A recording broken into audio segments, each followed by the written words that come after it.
ó yá o ká gbọ́n ṣẹ̀kẹ̀rẹ̀ fọ́mọ ọlọ́jọ́ ìbí ẹni Èdùmàrè bá dá sí kó rántí ọjọ́ ò ṣe nǹkan kan ọjọ́ ayẹyẹ lọ́jọ́ tá a bí ni èèyàn tó rántí ọjọ́ ìbí rẹ̀ kó sàmì àsìkò ọ̀pọ̀ ènìyàn tó wá ṣiṣẹ́ àràmàǹdà láyé ní màjèsín lẹni bí ti ń garùn tí ń ráwọ̀ wọn kígi ọdún tó rúwé ẹni bí ewúrẹ́ ayé figi jẹun àwọn ìkà ẹ̀dá tó jogún ìjàmbá wọn afúnfù ẹ̀mí ṣe wọ́n láì sásìkò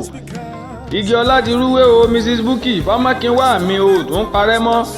ọlọ́jọ́ ìbí wẹ̀ wàrà tán ó rí bíi màláìka ọba tó dá wa àríyá mọ̀dà ń fojoojúmọ́ jayé ọba Èdùmàrè ló móríire kẹ́ Mrs Bukky ọgbọ́n ọ̀mọ̀wé láya fámákinwá fi ń ṣayé rẹ̀ ní mẹ́lọmẹ́lọ ọmọ wọn ní tàǹtẹ̀bọ́ nílùú Ìjẹ̀bú Òde ọ̀rẹ́ ojúlùmọ̀ kábà Bukky ọmọ Àìná dúpẹ́ kò láìfí rárá kí gbogbo wa wúre ẹ̀mí gígùn fún un kójú ó máa rọ́dún kó o ló gba ọdún eyín funfun ni kó o fi ṣe kó o dàgbàdàgbà kó o fọ̀pá rìn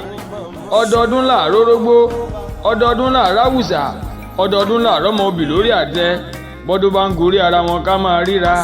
àṣèyí ṣàmọ́dún ẹsẹ̀ àmì ẹgbẹ́tọ́ àdúrà mi Mrs Bukky ọ̀rọ̀ rẹ̀ tọ́pẹ́ olówó lọ́wọ́ o bímọ bẹ́ẹ̀ o sì níyì káyé kí ló ṣe tó ní sáúdà fọlọ́run ọba onírúurú orúkọ ni wọ́n wá ń pè ọ́ kárí ayé àwọn ti Amẹ́ríkà ń pe àríyá mọ́dà àwọn ti New York ń pe ọmọ tí ó pawó wálé sọpẹ́ yolúwa àbí kò yẹ Mrs Adéwùsì Mosúnmọ́lá Táíwò èjì rẹ̀ òyìnlá ará ìṣokù ló ní kí n kí ọ dáadáa pé o kú ọjọ́ ìbí òní o lèmi Oríyọmí ọmọ alágbẹ̀dẹ àdáká ọmọ awórin tún irọ́ bá ń pé ó pẹ́pẹ́pẹ́ bí ewé apẹ́ ó dára lẹ́wà bí ọ̀ṣun owó kì í wọ́n nílé ajé iyọ̀ kì í wọ́n nílé olókun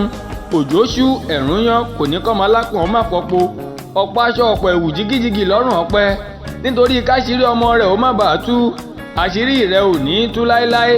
ata ò tóbi tó fi ń ṣọkọ ojú abẹ́rẹ́ ògùn gbọ́rọ̀ tó fi ń ṣàtọ̀nà okùn ẹni bá fojú da ya fámákinwá àwòwáwo bọ́dọ̀ bàbá fojú da tẹ́gùn á dìṣẹ́pẹ́ orí rẹ̀ á gbó ẹsẹ̀ rẹ̀ á ranlẹ̀ àwọ̀ tí kókó mú wáyé ni kókó mú rọ̀rán lákejì